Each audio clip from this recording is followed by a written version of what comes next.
வணக்கம் பட்டு from free ஃபின்கேல். ஒரு வலுவான ரிட்டயர்மென்ட் போர்ட்ஃபோலியோ எப்படி இருக்கணும்? அதில என்னெல்லாம் அ எலிமென்ட் இருக்கணும்? அப்படிங்கிறத பத்தி இந்த வீடியோல பார்க்கலாம். ஸோ ஒரு வலுவான ரிட்டயர்மென்ட் போர்ட்ஃபோலியோ அப்படின்னா என்ன? ரிட்டயர்மென்ட்ல உங்களுக்கு பணவீக்கத்த அந்த போர்ட்ஃபோலியோ சமாளிச்சு குடுக்கணும். பணவீக்கம் உங்க செலவு ஏற ஏற அதிலிருந்து நீங்க இன்கம் எடுக்கணும். அந்த போர்ட்ஃபோலியோட கார்பஸ் கடகடன்னு குறைஞ்சிடக்கூடாது. உங்க வாழ்நாள் வரைக்கும் அந்த பணம் வந்து உங்களுக்கு தாக்கு பிடிக்கணும். ஆம். 2வது திடீர்னு உங்களுக்கு வைத்திய செலவுக்கோ, இல்ல அ அவசர செலவுக்கோ பணம் தேவைன்னா, அந்த போர்ட்ஃபோலியோலேருந்து எடுக்கலாம். நீங்க பயப்படாம எடுக்க எடு எடுக்க எடுக்க முடியணும். அதுக்கப்புறம் அப்பப்போ நீங்க ஹாலிடேக்கு போணும்னாலோ, இல்ல பசங்களுக்கு ஏதாவது கிஃப்ட் குடுக்கணும், பேர பசங்களுக்கு ஏதாவது கிஃப்ட் குடுக்கணும்னாலோ, அந்த மாரி டிஸ்கிரிஷனரி எக்ஸ்பென்சஸ் அப்பப்போ பண்ண வேண்டியது. உங்க ஆசைகளுக்காக நீங்க செலவு பண்ணறதுக்கும் அதுல ரூம் இருக்கணும். ஸோ இந்த மாதிரியான ஒரு ஒ ஒரு ஸ்ட்ராங்கான போர்ட்ஃபோலியோ பில்ட் பண்ணறதுக்கு என்னல்லாம் அந்த போர்ட்ஃபோலியோல இருக்கணும்? அஃப்கோர்ஸ் இது எல்லாராலயும் முடியாதுங்க. நான் பிராக்டிகலா சொல்லிடுறேன். எல்லாராலயும் முடியாது. நான் போட்ட ரிட்டயர்மென்ட் வீடியோ பார்த்திருப்பீங்க. அதுல வந்து நெறைய இன்வெஸ்ட் பண்ணணும். எல்லாராலயும் முடியாது. பட் இதுதான் இலக்கு. மொள்ள மொள்ள இத நோக்கி நம்ம நகரலாம். ஸோ, ஆ ஓரளவுக்கு நம்பளுடைய செலவுகள ஒரு பென்ஷன் மூலமா நம்ப அ ஹேண்டில் பண்றது பெட்டர். அதாவது எல்லாத்தையுமே நம்ப மியூச்சுவல் ஃபண்ட் மாரியான இன்வெஸ்ட்மென்ட்ல போட்டு, அத மேனேஜ் பண்ணி, அதிலிருந்து அ மாசா மாசம் ரிடீம் பண்ணி, அதிலிருந்து எடுத்து நம்ம செலவ மீட் பண்றத விட, ஒரு காம்போனன்ட் அதாவது ரூ. 100 செலவுன்னா, அட்லீஸ்ட் ஒரு ரூ. 30 இல்ல ரூ.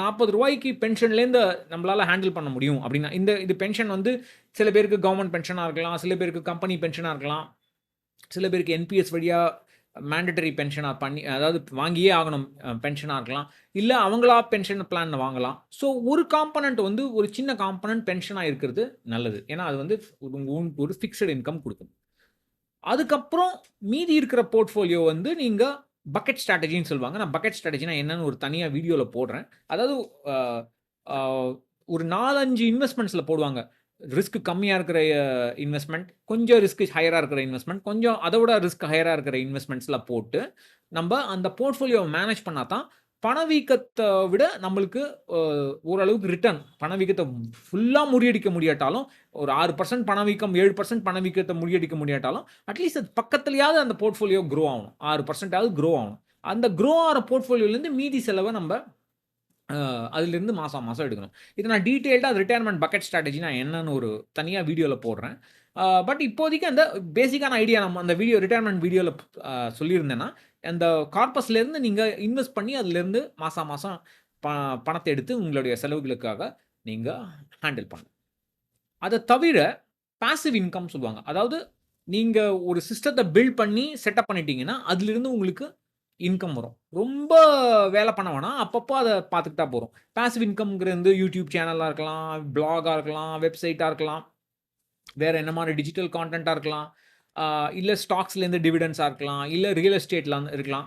எனக்கு ரியல் எஸ்டேட் இன்வெஸ்ட்மென்ட்க்காக வாங்கி ரெண்ட் வாங்குறது வந்து பெரிய ஈடுபாடு கிடையாது. பட் சில பேருக்கு வந்து இன்ஹெரிட்டட் ப்ராப்பர்ட்டி. அவங்க பாட்டன் சொத்து, அப்பா சொத்து அந்த மாதிரி வந்திருக்கும். அந்த ப்ராப்பர்ட்டிலருந்து அவங்களுக்கு ரெண்ட் வரலாம். ஸோ அது வந்து பாசிவ் இன்கம். பாசிவ் இன்கம் அதாவது நான் எப்படி பாசிவ் இன்கம்ம நான் ரிட்டயர்மென்ட்க்கு அப்புறம் பில்ட் பண்ண போறேன் அப்படிங்கிறத வந்து இப்பவே யோசிக்க ஆரம்பிக்கணும். ரியல் எஸ்டேட்ட தவிர யோசிக்க ஆரம்பிக்கிறது நல்லது. அதாவது என்கிட்ட இருக்கிற டேலண்ட்ஸ வச்சு என்னால எப்படி கான்டென்ட் கிரியேட் பண்ண முடியுமோ, இல்ல டிஜிட்டல் கான்டென்ட்டோ, இல்ல வேற எப்படியாவது ஒரு மாதிரி புக் எழுதியோ, இல்ல அ வீடியோ போட்டோ ராயல்டி எப்படியாவது புக் ராயல்டீஸ் வரும். அந்த மாதிரியான பல விதமான ஐடியாஸ் இருக்கு. பட் அந்த ஐடியாஸ பத்தி இப்போலேருந்தே யோசிக்க ஆரம்பிக்கணும். அதுக்கப்புறம் ரிட்டயர்மென்ட்க்கு அப்புறம் எவ்வளவு ஆக்டிவா இருக்க முடியுமோ ஆக்டிவா இருக்கணும். ஸோ அந்த ஆக்டிவ் இன்கமும் எப்படி நம்ப வேற வேலை என்ன பண்ண போறோம் அப்படிங்கிற பிளானிங்கும் ரிட்டயர்மென்ட்க்கு பல நாட்கள், பல வருடங்கள் முன்னாடியே நம்ம ஸ்டார்ட் பண்ணிடணும். ஸோ ஆம் pension, retirement corpus, passive income, active income. இது தாண்டி கடைசி 10 வருஷம் அதாவது ஒரு 65 தாண்டி இல்ல 70, 75 தாண்டினாலோ கொஞ்சம் நமக்கு கொஞ்சம் ஸ்லோ டவுன் ஆயிடுவோம். அப்ப நம்மளால ஓடி ஆடி வேலை பண்ண முடியாது. மென்டலாவும் கொஞ்சம் ஸ்லோ டவுன் ஆயிடுவோம். அந்த டைம்ல எப்படி வந்து என்னுடைய ரிட்டயர்மென்ட்ட அசெட்ஸ் அதாவது மியூச்சுவல் ஃபண்ட்ல இருக்குன்னு வச்சுங்களேன். அந்த மியூச்சுவல் ஃபண்ட் அசெட்ஸ நான் எப்படி வந்து ஒரு சேஃபான இன்வெஸ்ட்மென்ட்க்கு ஷிஃப்ட் பண்ண போறேன். ஏன்னா, நான் வந்து பிற தயவு கொஞ்சம் கொஞ்சமா எனக்கு தேவைப்படும்.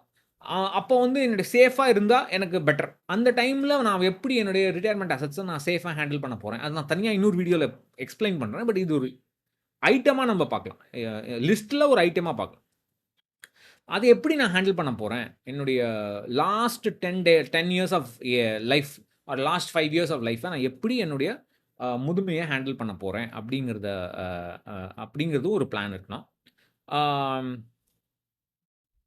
அதுக்கப்புறம் ரிலேஷன்ஷிப்ஸ் ரொம்ப முக்கியம். நம்ப எப்படி நம்ம குழந்தைகளோட பழகுறோமோ, எப்படி நம்ப ஸ்பவுஸோட பழகுறோமோ, in laws, daughter in law, son in law இவங்களோட ஹேண்டில் பண்றோமோ, அதெல்லாம் ரொம்ப முக்கியம். ஏன்னா, அவங்க தான் வந்து நமக்கு ஏதாவது ஒண்ணுன்னா, ரிட்டயர்மென்ட்ல நமக்கு ஏதாவது ஒண்ணுன்னா, அவங்க தான் ஓடப்போறாங்க. அவங்க தான் அ நமக்கு உதவிக்கு வரப்போறாங்க. அந்த ரிலேஷன்ஷிப் ரொம்ப ரொம்ப முக்கியம். ஸோ, டூ சம்மரைஸ் ஒரு பென்ஷன், ஆ பாசிவ் இன்கம் எதாஸ் மேபி டிவிடெண்ட் ஃப்ரம் ஸ்டாக்ஸா இருக்கலாம். இல்ல உங்களுடைய வெப்சைட் கான்டென்ட் கிரியேஷனா இருக்கலாம்.